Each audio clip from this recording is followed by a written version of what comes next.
So welcome back to part 2 of design of footing. We'll continue from where we left. I think you remember that we are done with this moments, that is in x direction and in y direction.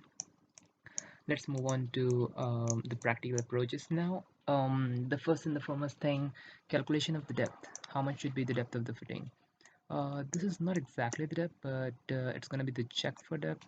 It's going to pass or fail, based on the moment what you have calculated. And for that thing, we have in IS456 the derived formula, capital MU divided by 0.138 FCK into B, where this capital MU is going to be the higher of the two moments what you have calculated, that's in the x direction or y direction, and the FCK is going to be the grade of concrete, and B is going to be per meter width. You substitute everything, and you actually take care of the units as well. And if at all you have doubt in unit why we have this 10 power 6 and why we have this 1000, all that thing, you can ping me in the comment section.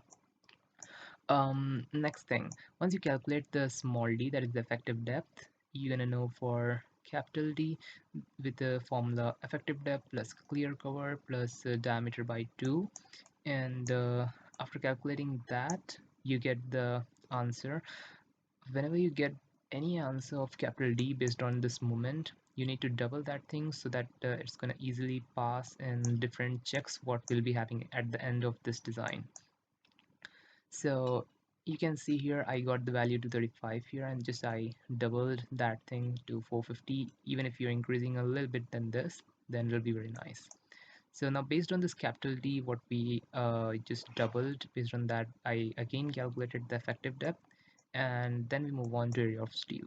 This area of steel formula is well known by you, I guess. In engineering we'll be learning this. If at all you don't, then you can just memorize this thing. It's a very important formula, and even if you're not memorizing it, because we don't need to actually, because every time it's going to be in Excel sheet, we don't need to put the formula and calculate every time. So now you can see what are the things which are there in this formula is grid of concrete, grid of steel, and width of the footing per meter actually, capital small d, that's the effective depth, and we have moment, and we have grade, and you can see here everything is actually known to us. Just put things in this formula and you get some area of steel, and you can see here we got that as 640 square. The moment what we take is going to be different, that is in x direction we'll be having a moment, and y direction will be having separate moment. So because of that, we'll be getting two different area of steels, that is area of steel in x direction, area of steel in y direction. Once you get the area of steel, the next thing is you need to know what should be the diameter of rod and what should be the spacing, because at the end of the day we're not going to say at the site like this is the area of steel 640 square to the labor. He don't know what's the meaning of 640 square. Labor will be understanding what is the diameter of rod and how much spacing he need to put at the end. So practically we need to say this thing, provide 10 dia, and the spacing, and even the spacing perhaps labor will not know in terms of many times he know that in terms of inches and fits.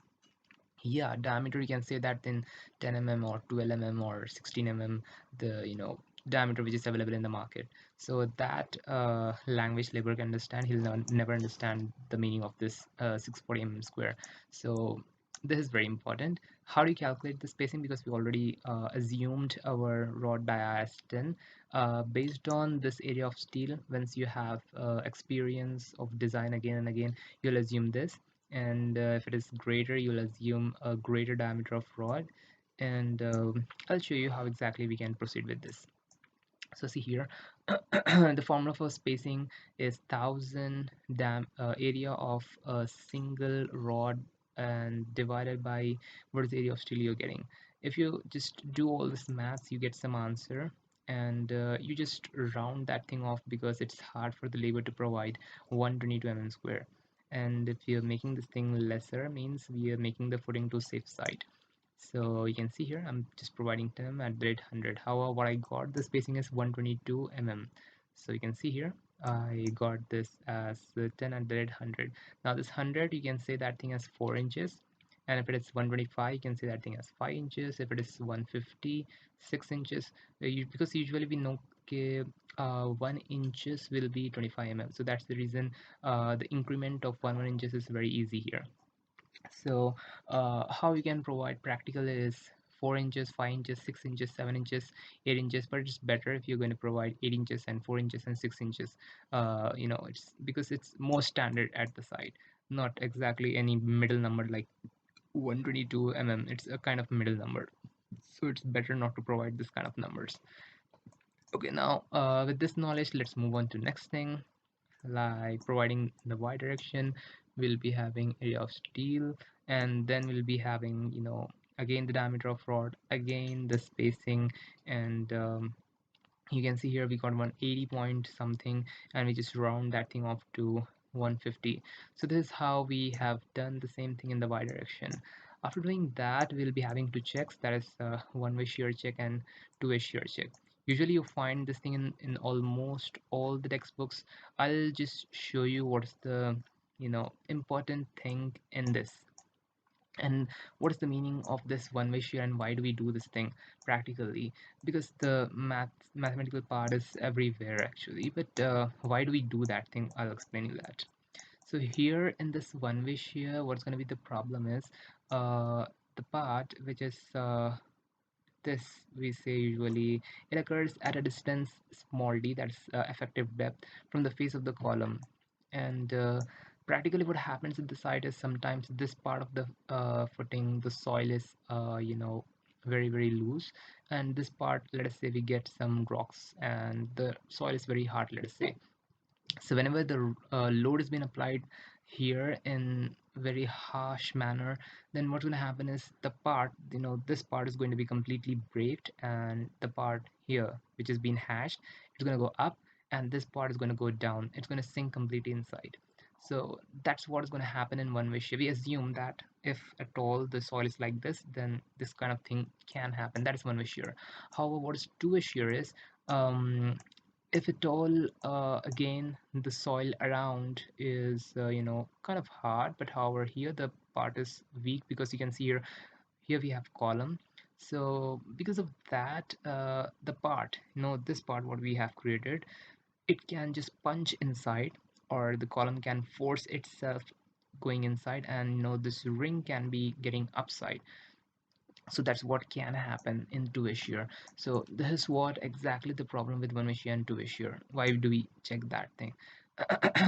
As 4 5 6 have certain ways why do we do this thing. The problem part you can actually know, and if at all you have the doubt still, you can actually find this thing in many tutorials, but I want to just speak the practical approach why exactly we actually check this thing.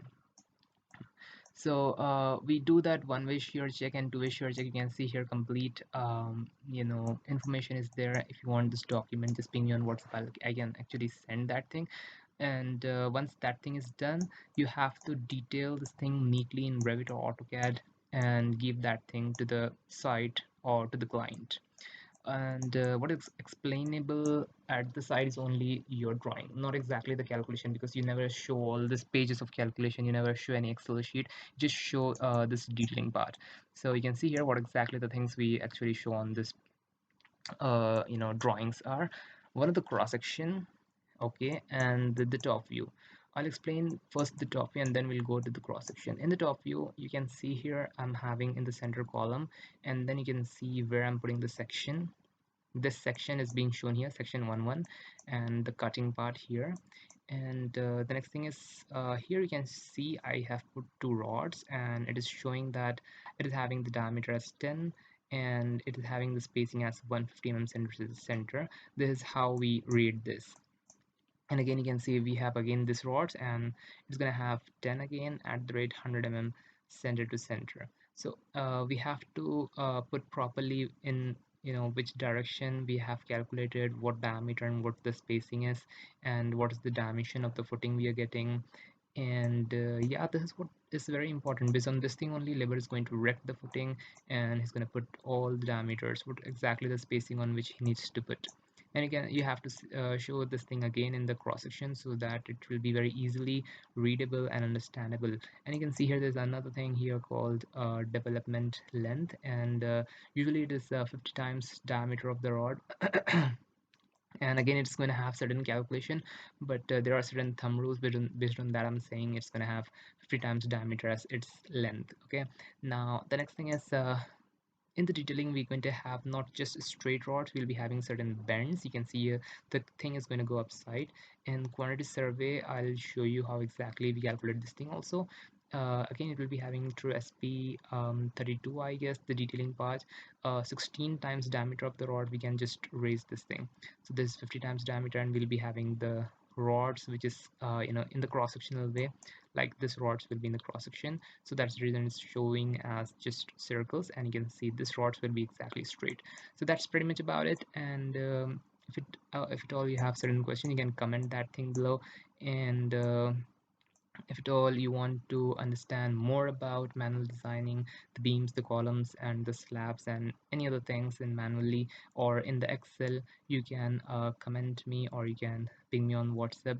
And if at all you want to know about ETABS, how to design complete building, and if at all you want me to know uh, just how you want to create the, if you want to have any project to be done, just ping me, and I'm ready to help that thing as well. Hope you guys enjoy this thing. Till that, Assalamu alaikum.